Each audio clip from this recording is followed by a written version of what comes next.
24년 2월부터 25년 2월까지 거래량을 다 평균해서 내보니까 지금은 평균 거래량을 넘는 매매 거래량을 나오고 있는 거예요.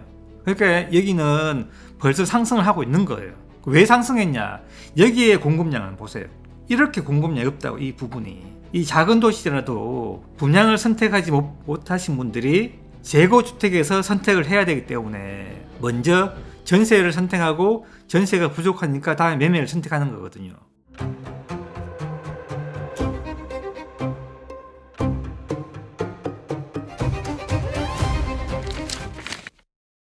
네, 안녕하세요. 부동산 프로파일러 김주정입니다. 이번 시간은 전세를 상승시키는 공급량에 대해서 설명해 드릴 거예요. 전세 상승의 근본은 공급에 있거든요. 물론 수요에서 찾으면 좋은데요. 전세 수요를 찾는 것은 굉장히 힘든 겁니다. 그래서 공급량을 통해서 전세를 상승하는 걸 예측하고요. 전세 상승을 통해서 매가 상승을 하고요. 그래서 그 과정에서 지난 시간에는 전세 상승에서 시작했기 때문에 오늘은 그 앞단계 입주 물량을 통해서 우리가 전세를 상승하는 그 과정을 좀 설명해 드릴까 합니다. 입주 물량, 공급 물량은 이 매가를 상승시키는 과정이 조금 시간이 걸려요. 우리가 공급이 적다고 해도 매매로 연결되는 그 과정에서 전세가 먼저 부족해져야 되는 그 과정이 있어야 되거든요. 그렇기 때문에 공급량이 일정 수준까지 떨어져야 됩니다. 그 물량까지 떨어진 다음에 전세 물량 부족에서 매가로 연결되거든요. 그래서 우리가 시장에 상승을 시키는 공급량하고요, 하락을 시키는 공급량하고는 달라요. 같은 선에서 움직이는 게 아닙니다. 많은 사람들은 적정 수요라 해서 선을 한 개 꺼놓고 이거 넘으면 상승할 거, 이거 아니에요. 실제 시장에서 우리가 하락시키는 물량은 굉장히 크고요, 상승시키는 물량은 굉장히 작아져야 돼요. 두 가지의 어떤 공급 물량, 입주 물량이 도시마다 있습니다. 그걸 좀 설명해 드릴까요? 지금 공급으로 상승한 도시들이 있습니다.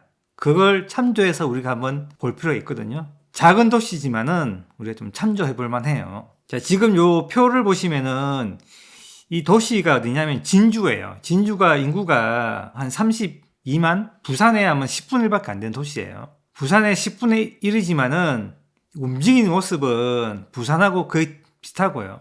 공급량도 거의 10배 차이 납니다. 평균요.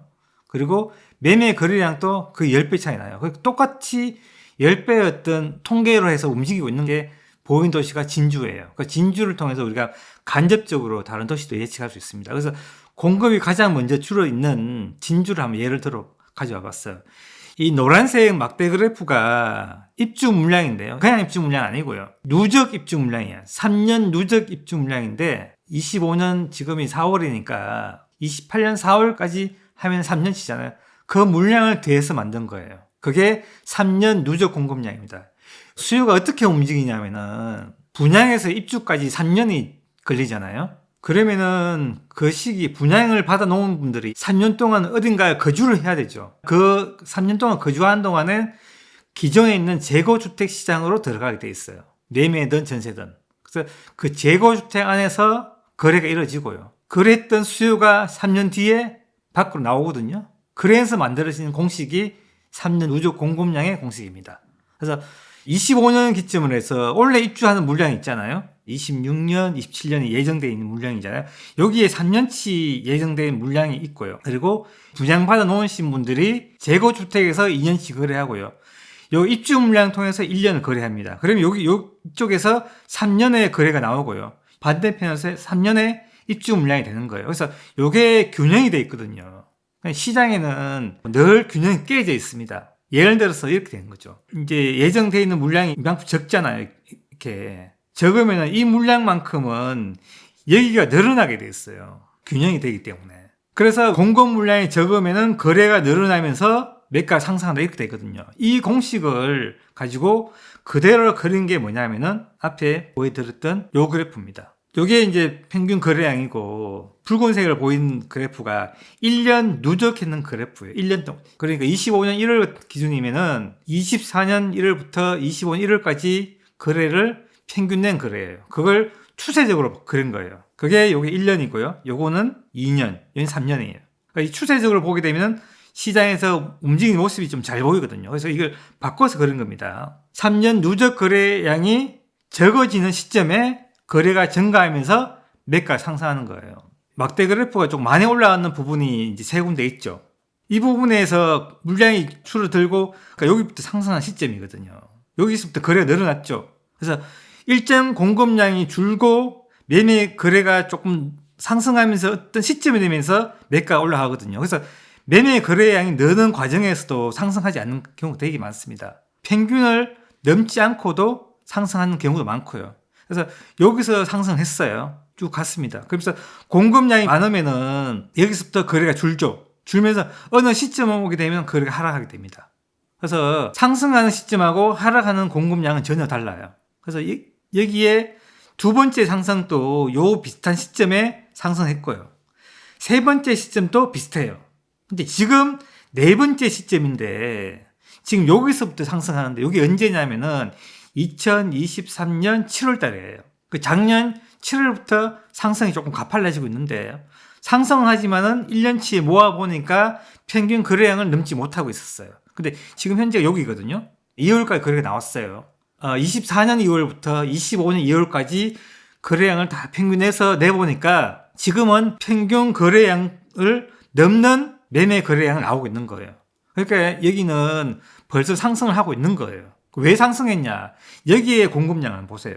이렇게 공급량이 없다고, 이 부분이. 자, 이 부분이 공급이 없으니까 이 작은 도시라도 분양을 선택하지 못하신 분들이 재고주택에서 선택을 해야 되기 때문에 먼저 전세를 선택하고 전세가 부족하니까 다음에 매매를 선택하는 거거든요. 시차는 걸리지만은. 여기가 원래 하락이 나오면 안 되거든요. 근데 여기 금리가 올랐기 때문에 하나의 변수가 나오기 때문에 거의 모든 도시들이 떨어졌죠. 떨어졌지만은 가장 공급이 작았던 이 작은 도시부터 지금 상승이 일어나고 있는 겁니다.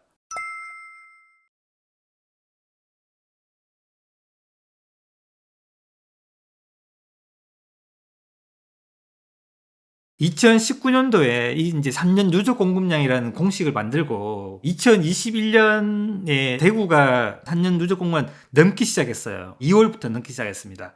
그래서 그때 10월이나 11월 정도 되면 어느 정도 한계가 오기 때문에 부동산이 하락할 거다 이렇게 예측을 했었어요. 그때. 근데 이 공식이 맞을까 안 맞을까 되게 고민했었어요. 근데 여지없이 맞았습니다.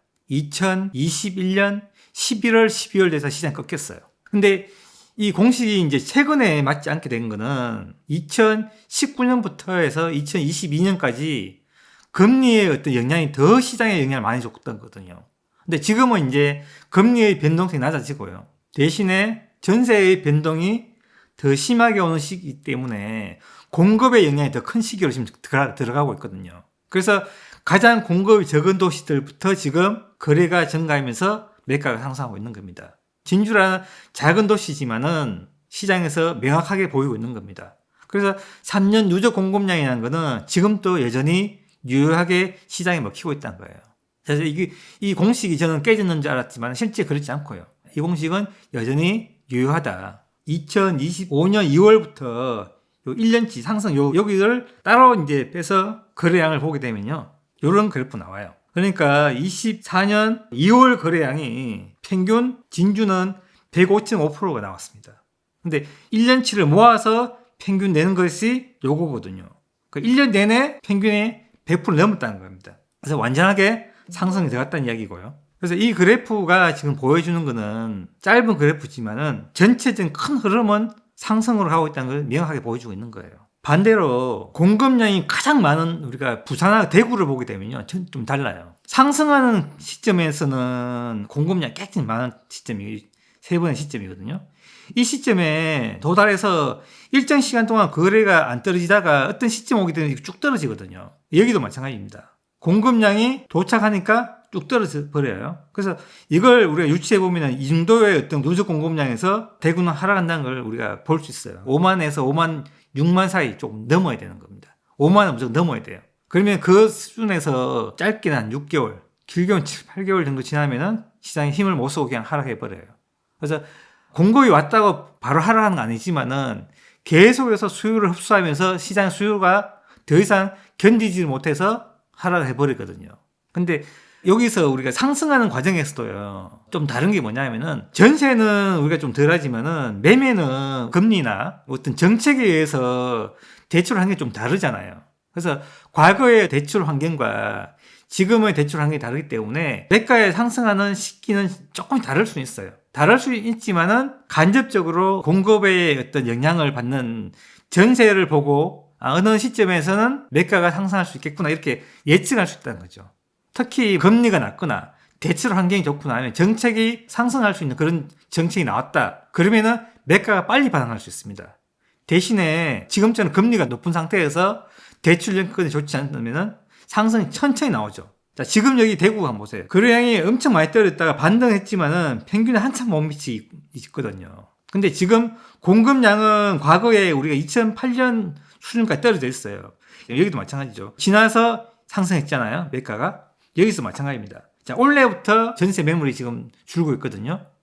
이 뒤로 갈수록 더 줄겠죠. 그러면서 매가가 상승할 가능성이 굉장히 높아지는 겁니다. 28년까지 지금 보니까 공급량이 거의 없더라. 그러면은 지금보다는 후반으로 갈수록 상승 확률이 더 높아지는 거죠. 우리가 그렇게 판단해 볼 수 있는 겁니다. 그래서 같은 공급량에서도 대출 여건에 따라서 속도는 또 느려질 수 있다. 만약에 상승 환경에서 어떤 상승의 트리거가 나온다면은 조금 더 빨리 질 수 있겠죠. 그러니까 시장 자체에서 시장의 어떤 힘으로 올라가려니까 대기 시간 걸리죠. 그리고 대출 환경도 그렇게 좋진 않습니다. 그렇기 때문에 과거보다는 느리지만은 시장의 방향은 앞으로 가고 있다 이렇게 보는 겁니다. 2월 거래량이 기준에서 도시마다 어떤 공급량을 통해서 회복되는 속도가 조금 달라요. 2월 달 거 제가 보여드리게 되면은 서울이 지금 부동산 원 기준으로 하게 되면은 4,743건이 거래됐다 나와요. 리치고에서는 그 2월 달이 서울 기준으로 해서요. 5,790건 나왔어요.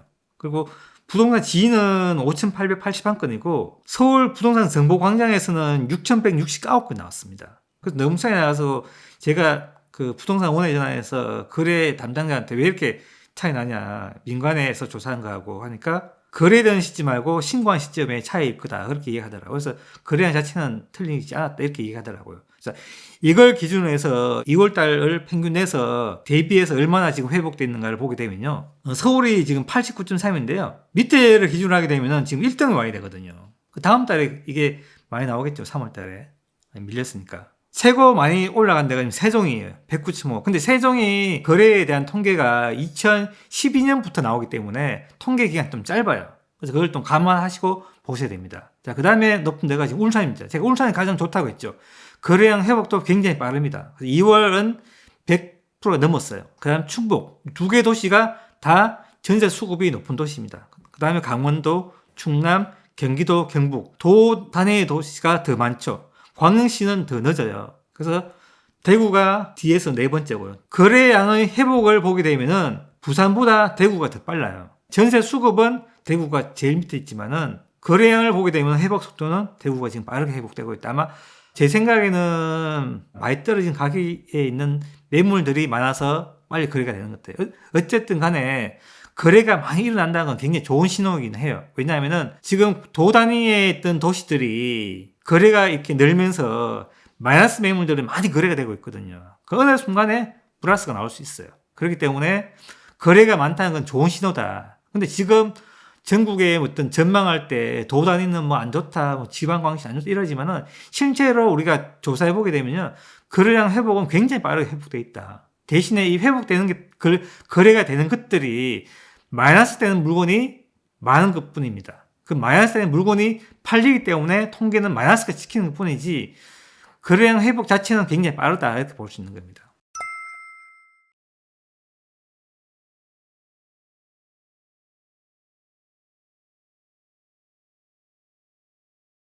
제가 이제 오늘 말씀드리고 싶은 거는 입주 물량이 거래량하고 어떤 관계에서 움직이는지 제가 말씀드릴 거예요.